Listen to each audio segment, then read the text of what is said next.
Hello সবাইকে, আসসালামু আলাইকুম everyone. This is Mariyam and welcome to my channel Mariyam's mirror. অনেকদিন পরে আপনাদের মাঝে একটি বড় ভিডিও নিয়ে চলে এসেছি। আশা করি যে যেখানে আছেন ভালো আছেন, সুস্থ আছেন। প্রায় মানুষ আমাকে প্রশ্ন করে, সারাদিন তো বর বাসায় থাকে না, কি করো? সেটার উত্তর আজকের এই ভিডিওতে পেয়ে যাবেন। সারাদিন কি করি, তো ওই ঝালগুলা আমি ভেবেছি একটু গুঁড়া করে নেব। বাজারের কেনা গুঁড়াটা আমার অত একটা পছন্দ না, তাই হচ্ছে ঝাল কিনে আনতে বলেছিলাম, সেটা রোদে দিলাম। তারপরে যা যা রান্না করব ফ্রিজ থেকে মাছ আর মশলা বের করে নিলাম, এটা আস্তে আস্তে গলুক। তারপরে দেখলাম ওয়াশিং মেশিনে বেশ জামা কাপড় হয়ে গিয়েছে, তো ভাবলাম সেটা চালিয়ে দিই। আর আজকে ভালো রোদও আছে, শুকিয়ে যাবে। ওয়াশিং মেশিনটা কেনার সময় আমি ভাবিনি যে এটা আমার এতটা কাজে লাগবে। এটা সত্যিই আমার অনেক কাজে লাগে, বিশেষ করে শীতের দিনগুলোতে তো এটা অনেক অনেক কাজে লাগে।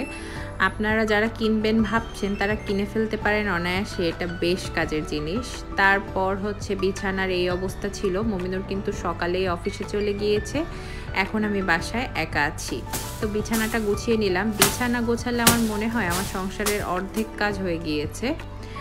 তো এই যে ঘরটা একটু গুছিয়ে ফেললাম, ফার্নিচারগুলো একটু ধুলা পড়ছিল। সিলেটে বাসা ফাঁকা হইলেও এখানে কিন্তু বেশ ধুলা পড়ে, আর আমি যেহেতু একটু উপরের দিকে থাকি সেহেতু মনে হয় একটু বেশি ধুলাবালি আসে, তো সেগুলো একটু মুছে নিলাম। এগুলো আমার প্রায় মুছতে হয়, যেটা আমার কাছে খুব বোর লাগে, কিন্তু তারপরেও করতে হয়, কারণ ময়লা পড়ে থাকলে ভালো লাগে না। এই যে ওয়াশিং মেশিন আমার জামা কাপড়গুলো কেচে দিয়েছে, এগুলো আমি এখন ছাদে নিয়ে যাব, রোদে শুকাতে দেব। প্রথমে ভাবলাম বারান্দাতে দিই, তারপরে ভাবলাম না, ছাদে গিয়ে দিয়ে আসি, একেবারে শুকিয়ে যাবে।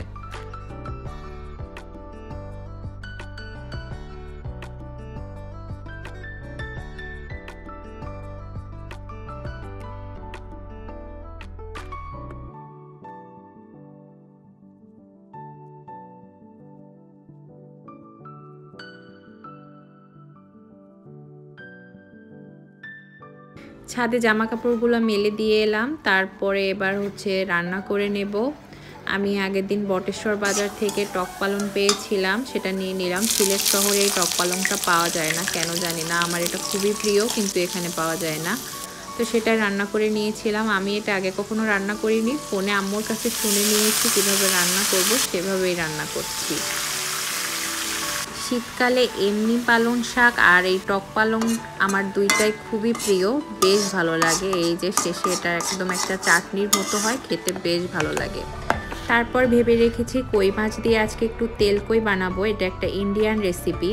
তো এটা বানাতে ভালো হয় যে বাটা মশলা ব্যবহার করা, যেহেতু আমার বাটা মশলা ছিল না, গুঁড়াগুলাই আমি একটু ভিজিয়ে দিচ্ছি। ধনে গুঁড়া, জিরে গুঁড়া নিয়ে নিলাম, শুকনা ঝালের গুঁড়া বেশি ছিল না, যেটুকু ছিল সেটুকুই দিয়ে দিলাম। তারপর দিলাম হচ্ছে একটু হলুদ গুঁড়া, এগুলো আপনার আন্দাজের পরিমাণ হিসেবে দিবেন আপনি। আর এই যে পানি দিয়ে আমি হচ্ছে ভিজিয়ে দিলাম। তারপর হচ্ছে কই মাছগুলো আগের দিন আমি ভালোভাবে পরিষ্কার করে রেখেছি, আর একবার ধুয়ে নিয়ে এটায় লবণ হলুদ মাখিয়ে আমি হালকা করে ভেজে নেব। তারপর ভাবলাম ভাতই তো রান্না করা হলো না, আমি রাইস কুকারে ভাত রান্না করি।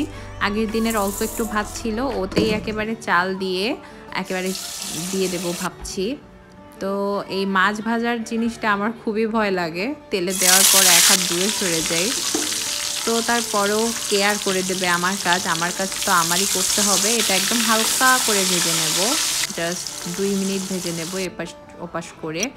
তারপর মাছ ভাজার ওই তেলেই আমি ঝাল আর পেঁয়াজটা প্রথমে দিয়ে দেব।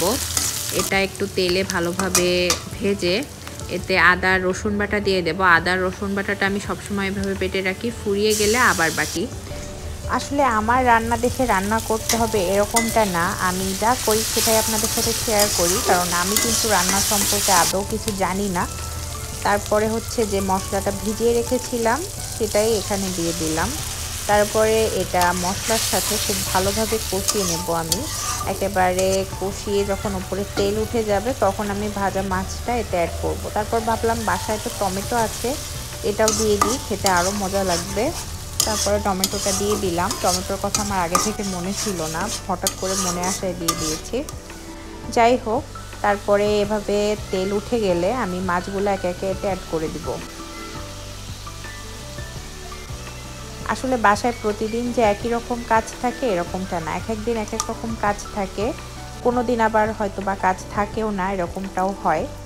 তো যাই হোক, এই যে ঢেকে দিলাম। তারপর রান্নার পরে আমি যে কোনো ক্লিপ নিইনি, এটার আমার মনেই ছিল না। তো এই যে সেদিন ছিল আমার এটাই লাঞ্চ, একটু সালাদ করে নিয়েছিলাম। তারপর বিকাল হয়ে গেলে আমার বাসার ঠিক সামনে একটা খেলার মাঠ আছে, সব ছেলেরা এখানে আসে ফুটবল খেলে, আমি একা একা দাঁড়িয়ে দেখি, কি আর করবো।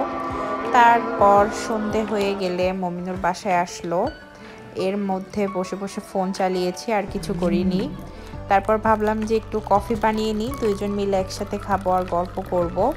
তো এভাবেই এক একটা দিন আমার চলে যায়। আমি জানি যে আমার মতো আপনাদেরও এই একই অবস্থা, রান্না বান্না খাওয়া দাওয়া আর মাঝে মাঝে একটু ঘুরতে বেরোনো, এভাবেই। আজকের মতো এখানেই শেষ করছি। আমার ভিডিও যদি একটু ভালো লেগে থাকে চ্যানেলটা লাইক কমেন্ট শেয়ার করে সাথেই থাকবেন। Thanks for watching.